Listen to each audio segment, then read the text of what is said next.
হঠাৎ করেই বঙ্গোপসাগরে তৈরি হলো ঘূর্ণাবর্ত। এই ঘূর্ণাবর্তের কারণে আবারও পশ্চিমবঙ্গের জেলায় জেলায় বাড়বে ঝড় বৃষ্টি, এমনটাই আগাম সতর্কবার্তা জারি করা হয়েছে আবহাওয়া দপ্তরের তরফ থেকে। অন্যদিকে দক্ষিণবঙ্গের তুলনায় উত্তরবঙ্গের ওপরের 5টি জেলা মালদা, 2 দিনাজপুর থেকে শুরু করে গঙ্গারামপুর, এদিকে প্রচুর পরিমাণে বৃষ্টিপাতের সতর্কবার্তা রয়েছে। বিশেষ করে কোচবিহার, আলিপুরদুয়ার, দার্জিলিং, কালিম্পং এবং জলপাইগুড়িতে প্রচুর পরিমাণে বৃষ্টির ফলে বন্যার পরিস্থিতি তৈরি হতে পারে।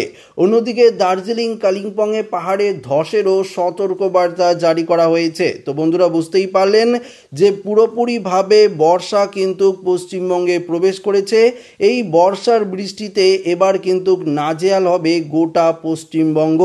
ইতিমধ্যেই উত্তরবঙ্গে চলছে বৃষ্টি, কিছুক্ষণের মধ্যেই দক্ষিণবঙ্গের জেলাগুলিতেও ভারী বৃষ্টির সতর্কবার্তা জারি করা হয়েছে। তাহলে ঠিক কোন কোন জেলাগুলিতে প্রচণ্ড পরিমাণে বৃষ্টিপাতের অ্যালার্ট রয়েছে, আসুন আপনাদেরকে এই ভিডিওটিতে একদম ডিটেলসেই জানিয়ে দেই। তো অবশ্যই ভিডিওটিতে আপনারা প্রত্যেকেই প্রথম থেকেই শেষ পর্যন্ত সঙ্গে থাকবেন। তো বন্ধুরা, এই মুহূর্তে বঙ্গোপসাগরে রয়েছে একটি ঘূর্ণাবর্ত, যেই ঘূর্ণাবর্তের কারণে আমরা দেখতে পাচ্ছি পশ্চিমবঙ্গ এবং বাংলাদেশের উপকূলের জেলাগুলিতে কিছুটা দমকা ঝোড়ো বাতাস কিন্তু বইছে। তবে বেলা গড়ার সঙ্গে সঙ্গে দক্ষিণবঙ্গে কিন্তু ভারী বৃষ্টিপাতের সতর্কবার্তা রয়েছে উত্তরবঙ্গের তুলনায়। এই মুহূর্তে উত্তরবঙ্গে চলছে বৃষ্টি। উত্তরবঙ্গের কোচবিহার, আলিপুরদুয়ার, জলপাইগুড়ি, ইসলামপুর, কিষানগঞ্জ, এদিকে প্রচুর পরিমাণে বৃষ্টিপাত কিন্তু চলছে। তবে বিকেল হতেই বৃষ্টিপাত কিন্তু নেমে যাবে উত্তর থেকে সোজা দক্ষিণবঙ্গে, অর্থাৎ দক্ষিণবঙ্গের বিশেষ করে কলকাতা সংলগ্ন সমস্ত জেলা, এদিকে হাওড়া, হুগলি থেকে শুরু করে 24 পরগনা থেকে শুরু করে পশ্চিম মেদিনীপুর, পূর্ব মেদিনীপুর, বর্ধমান থেকে শুরু করে পুরুলিয়া, বাঁকুড়া থেকে শুরু করে মুর্শিদাবাদে আমরা প্রচুর পরিমাণে বৃষ্টিপাত কিন্তু লক্ষ্য করতে পারবো।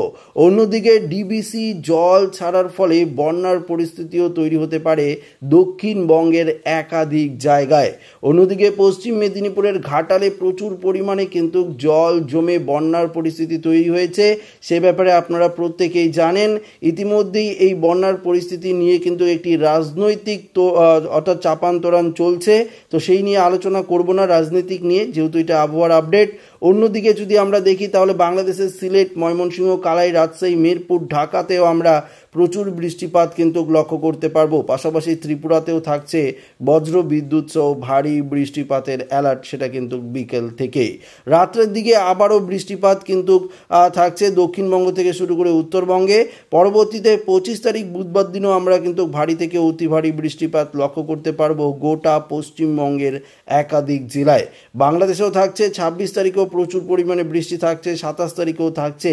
অর্থাৎ একটানা বৃষ্টিতে এবার কিন্তু প্রচুর পরিমাণে বন্যার পরিস্থিতি তৈরি হবে গোটা পশ্চিমবঙ্গ জুড়ে, এমনটাই রেড অ্যালার্ট জারি করা হয়েছে আবহাওয়া দপ্তরের তরফ থেকে। একদম টানা বৃষ্টিপাতের কিন্তু সম্ভাবনা রয়েছে। ইতিমধ্যেই আলিপুর আবহাওয়া দপ্তরের তরফ থেকে এই বিষয়ে পরিষ্কারভাবে কিন্তু জানিয়ে দেওয়া হয়েছে। তো আমরা আপনাদেরকে মেঘমালা করেও পরিস্থিতিটা দেখাচ্ছি। দেখতে পাচ্ছেন যে ভারী থেকে অতি ভারী বৃষ্টিপাতের সম্ভাবনা রয়েছে গোটা পশ্চিমবঙ্গের উত্তর থেকে দক্ষিণ সর্বত্র। অসমেও থাকছে প্রচুর পরিমাণে বৃষ্টি। অসমেও ভারী বৃষ্টির জেরে বন্যার পরিস্থিতি যখন তখন তৈরি হতে পারে। সে ব্যাপারে আপনারা প্রত্যেকেই জানেন যে অসমের ব্রহ্মপুত্র নদীর জল বিপদ সীমার উপর দিয়ে যাওয়ার কিন্তু সম্ভাবনাও থাকছে। অন্যদিকে যদি আপনাদেরকে তাপমাত্রা নিয়ে দেখাই তাহলে নিজেরাই বুঝতে পারবেন তাপমাত্রার ক্ষেত্রে অনেক বড় সড়ো পরিবর্তন হয়েছে। অর্থাৎ এক ধাক্কায় তাপমাত্রার পারদ অনেকটাই নিম্নমুখী হয়েছে উত্তর থেকে দক্ষিণ। এই মুহূর্তে উত্তরবঙ্গে যদি আপনারা দেখেন 28 থেকে 29 ডিগ্রির ঘরেই রয়েছে। এদিকে দক্ষিণবঙ্গের দিকেও প্রায় 29 থেকে 30 ডিগ্রি রয়েছে। এদিকে অসমের দিকেও 28 থেকে 29 ডিগ্রি রয়েছে এবং বাংলাদেশের সিলেটে মোটামুটি 32 ডিগ্রি, রংপুরে 31, কালাইয়ে 32, ময়মনসিংহ 32, রাজশাহী, মিরপুরে 31 রয়েছে, ঢাকাতে 29 ডিগ্রি রয়েছে, কুমিল্লা, খুলনা, বরিশাল 31 ডিগ্রি। আবার ত্রিপুরার তাপমাত্রাও প্রায় 27 থেকে 28-এর ঘরেই কিন্তু রয়েছে। অর্থাৎ তাপমাত্রার ক্ষেত্রেও একটা বড় সড়ো পরিবর্তন কিন্তু লক্ষ্য করা গিয়েছে। তো আশা রাখবো ভিডিওটি প্রত্যেকের ভালো লেগেছে। ভিডিওটি ভালো লাগলে লাইক করবেন, বন্ধুর সাথে শেয়ার করবেন। যারা নতুন রয়েছেন অবশ্যই চ্যানেলটিকে সাবস্ক্রাইব করে নেবেন। ধন্যবাদ।